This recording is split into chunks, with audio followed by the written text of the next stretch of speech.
মুখোমুখি বসে আছেন স্বৈরাচার শেখ হাসিনা ও সেনাপ্রধান। সকাল 11টা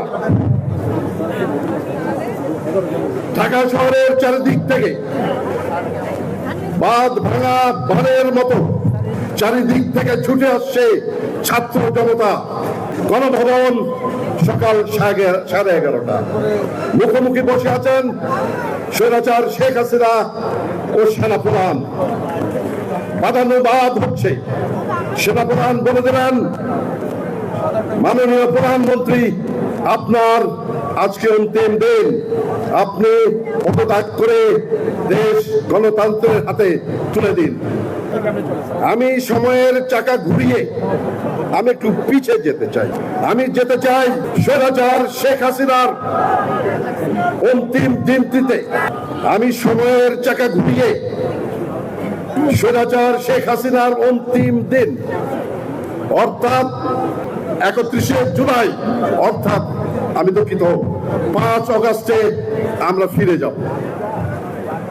দৃশ্যপট 1, 5ই আগস্ট সকাল 10 ঘটিকা, স্থান রাওয়া প্রাঙ্গণ। এখানে অবসরপ্রাপ্ত অফিসারদের একটি অনুষ্ঠান ছিল। সংগ্রামরত ছাত্র জনতার সাথে একাত্মতা ঘোষণা করে আমরা ঢাকা শহরের যে কারফিউ দেওয়া হয়েছে সেই কারফিউ উপেক্ষা করে আমরা এখানে একটা প্রসেশন চালাবো এবং সেই প্রসেশন দিয়ে আমরা ঢাকা শহরে প্রদক্ষিণ করব। দৃশ্যপট 2, সকাল 11টা ঢাকা শহরের চারিদিক থেকে বাঁধ ভাঙা বানের মতো চারিদিক থেকে ছুটে আসছে ছাত্র জনতা। উত্তরা থেকে, মিরপুর থেকে আসছে যাত্রাবাড়ি থেকে। গন্তব্য গণভবন। দৃশ্যপট 3, গণভবন সকাল 11:30। মুখোমুখি বসে আছেন স্বৈরাচার শেখ হাসিনা ও সেনাপ্রধান। বাদানুবাদ হচ্ছে।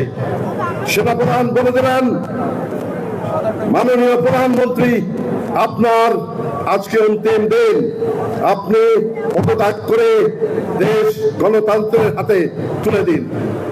শেখ হাসিনা বললেন, না, আমি দেব না।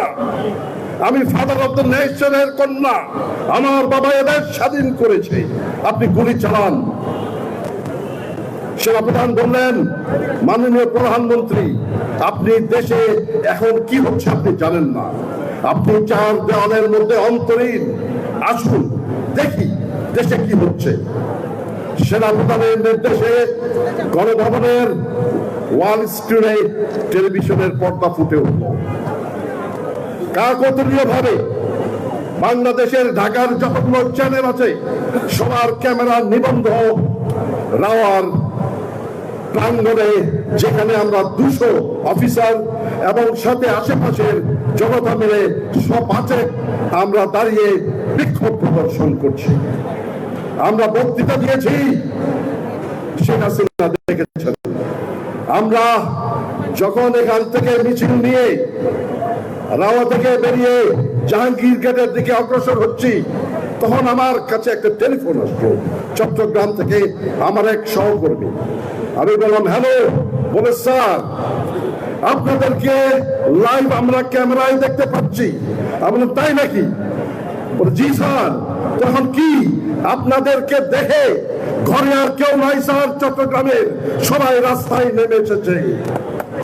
এই ছিল আমাদের অবসরপ্রাপ্ত অফিসারদের শেষ নিদর্শন, যে শেখ হাসিনা, স্বৈরাচারী শেখ হাসিনাকে বর্জন করার আমাদের শেষ এক কারো কাছে স্বপ্ন পূরণ, কারো আনন্দের উপলক্ষ, আবার কারো জীবন পাল্টে দেওয়ার মুহূর্ত, কখনো জীবন বাঁচাতে সর্বোচ্চ গতিতে উড়ে চলা, কারো আবেগের শেষ মুহূর্ত। আপনজনের শেষ বিদায়ে সামিল হওয়া। এমন সব ইচ্ছে পূরণে সর্বনিম্ন ভাড়ায় দ্রুতগতির বাহন প্রবাসী হেলিকপ্টার। আপনার প্রয়োজনে যোগাযোগ করুন আমাদের হটলাইনে।